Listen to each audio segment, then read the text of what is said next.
Hey guys, what's up? Represent717 here for a review of Plastic Soldier Company's 15mm 1/100 scale Tiger 1 tank. Here's like the kit and the sprue. This is the reinforcements range. So it doesn't actually come with any instructions. You're supposed to like buy the box first, and then this is like an extra tank. So you're gonna have to look the instructions up online if you want those. It just comes like this. Mine actually has a 15mm Tiger nut and pen.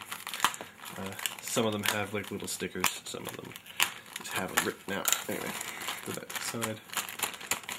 It's in a nice baggy type thing. I'll go over here and let's take a look at the sprue real quick. See, you got the hatches here, you got the big 88 gun. There's some guy that's poking his head out, you know, like intelligent people do. Got some other guy that's poking his head out.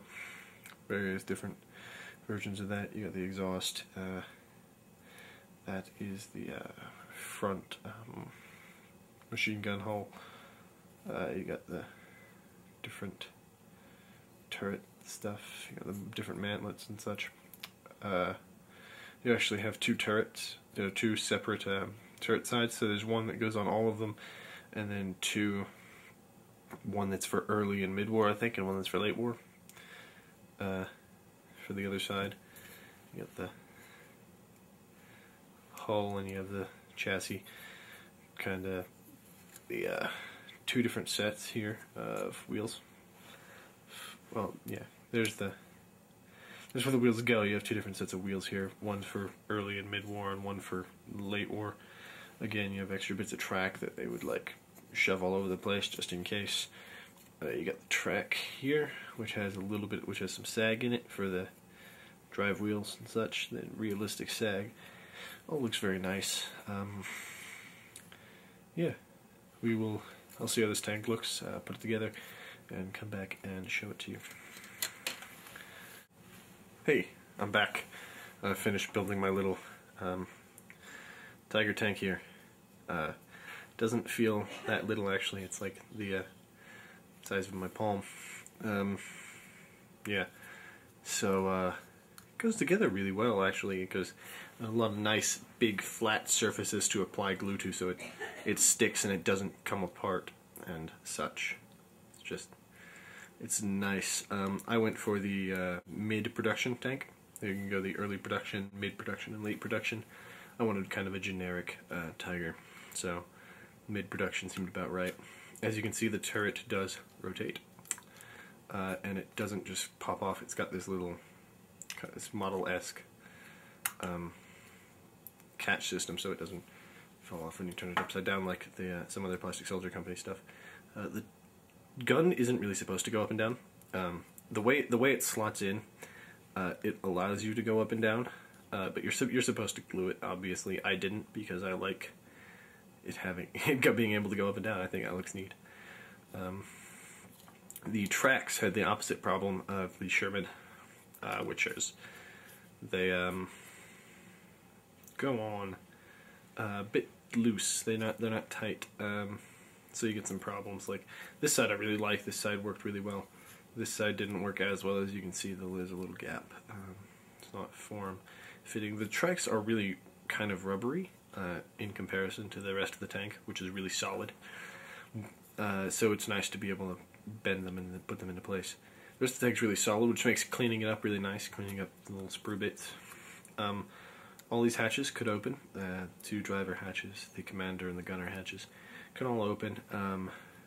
And you could have up to 3 guys poking their heads out like fools if they're in combat. I prefer in combat type tanks, although I don't prefer having been in combat for long. Don't like the weathering and stuff if I was going to paint it.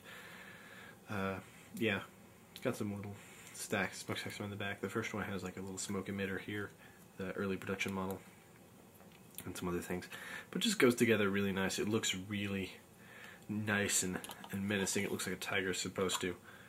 There's not really too much to a Tiger, which is kind of appealing. Like it's just a flat tank. It doesn't have like machine guns and all the bits and bobs poking off of it.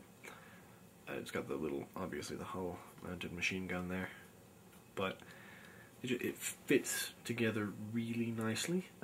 there's all the different variation. The turret is not just 2 bits; it's actually like 5 bits, which makes it's really solid and allows for this nice catch that it has there. It just it's fairly accurate to a tiger as far as I can tell. Just looks nice just sitting there. Quick size comparison. We have these. This is my early Sherman that I showed you. It's blowing up in white. I apologize, but yeah, it's a bit. Yeah, that Sherman has that problem. It's fairly size accurate though for the. Come on, go down back. It's fairly size accurate. It's for the scale of 1 in 100. And here's a little 1 in 100 scale Panzer II. These are the same scale. Early war tank, late war tank.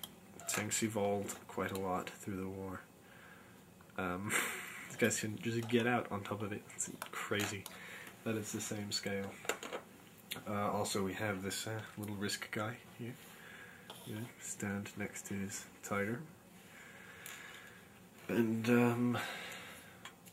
we'll have a Soviet T-34 in 1 in 144 scale, so that's not as it's not actual T-34 to Tiger size.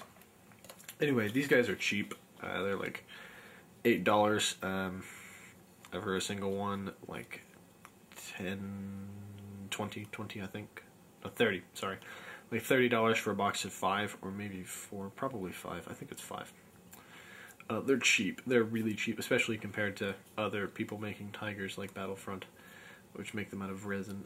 It's a nice, solid model. It feels really solid. It almost feels like I could chuck it on the side of the room, and I wouldn't do that ever, but it feels like I can chuck it and it'll survive.